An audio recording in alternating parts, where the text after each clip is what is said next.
place le pupitre. Merci. Et donc, pour reprendre, j'appelle maintenant Ali, qui est réfugié de Syrie et qui est étudiant à l'université de Nantes. Donc, à toi, Ali.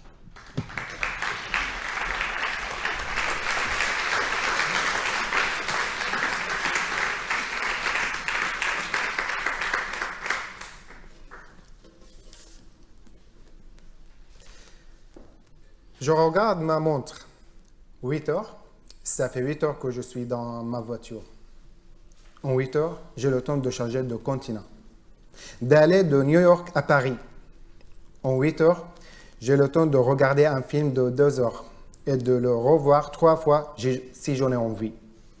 En 8 heures, j'ai le temps de réviser pour mes partiels et de m'investir dans mon sport préféré. Mais moi, en 8 heures en Syrie, je n'ai pas avancé. J'ai fait la queue.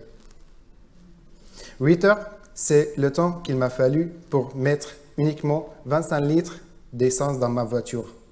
Attendre plein de temps pour remplir un demi-plein. J'aimerais aujourd'hui, mesdames, messieurs, vous parler de la situation en Syrie. Le talent peut être universel, mais les opportunités ne le sont pas, nous dit Filippo Grandi. Le talent, qu'il s'agit des compétences innées ou développées, peut être présent chez n'importe qui, quelle que soit son origine, son milieu social, son genre. Mais le talent, qu'il soit inné ou pour le développer, il faut une chose, les opportunités. Cependant, ces opportunités offertes aux individus ne sont pas toujours équitablement distribuées. De nombreuses choses peuvent limiter l'accès aux opportunités. La situation économique, l'éducation, les discriminations sociales ou encore la guerre. Certaines personnes peuvent ne pas avoir les moyens financiers pour poursuivre des études supérieures. Mais les études supérieures ne sont pas un cas isolé. C'est malheureusement un cas parmi tant d'autres. Énormément de personnes n'ont pas la chance de bénéficier d'un environnement propice au développement de leurs talents. Ce qui m'intéresse vraiment, ce n'est pas le talent, mais ce sont les opportunités, car en Syrie, nous n'en avons pas.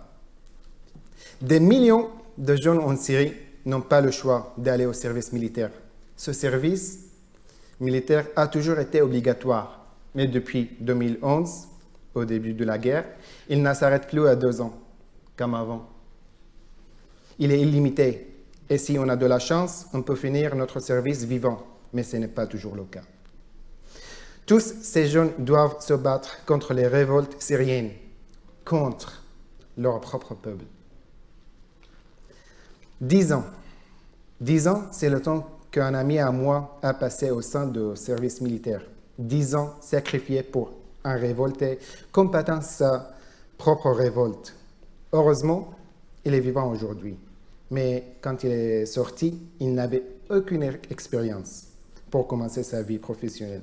Il n'a pas eu les opportunités pour découvrir son talent et le développer. Je voudrais ensuite parler des besoins de base, qui sont essentiels pour découvrir notre talent.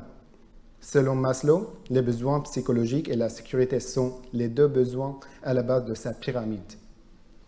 Sans eux, il est très difficile de rechercher les besoins d'accomplissement personnel. La définition de talent pour moi, c'est un loisir que l'on maîtrise et que l'on fait avec plaisir.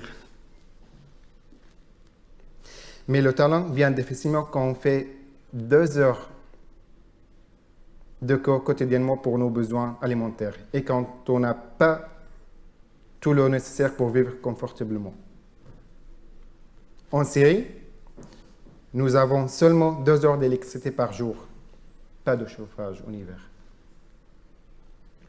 De même, le talent ne peut pas émerger quand la sécurité est absente. Chaque jour, vous n'êtes pas à l'abri de vous faire arrêter pour ce que vous avez fait sur Internet ou sur un avis qui ne convient pas au gouvernement.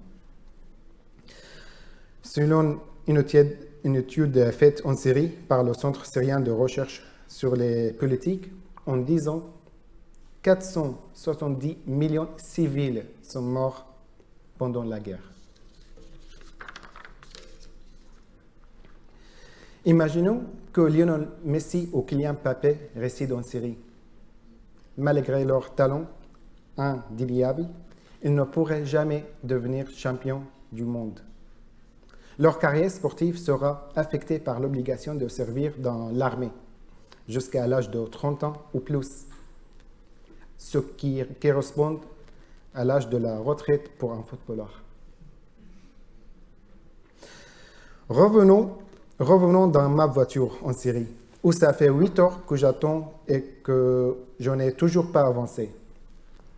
Cela va faire bientôt 5 minutes que je parle et j'espère que le message que je vous ai transmis vous aura fait avancer votre réflexion au moins quelques mètres de plus que moi dans ma voiture.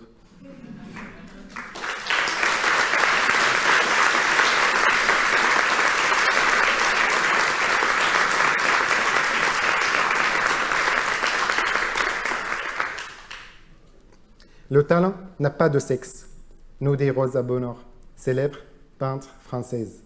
Je suis d'accord avec elle, le talent est universel. Mais combien de Rosa Bonheur nous ne connaîtrons jamais ?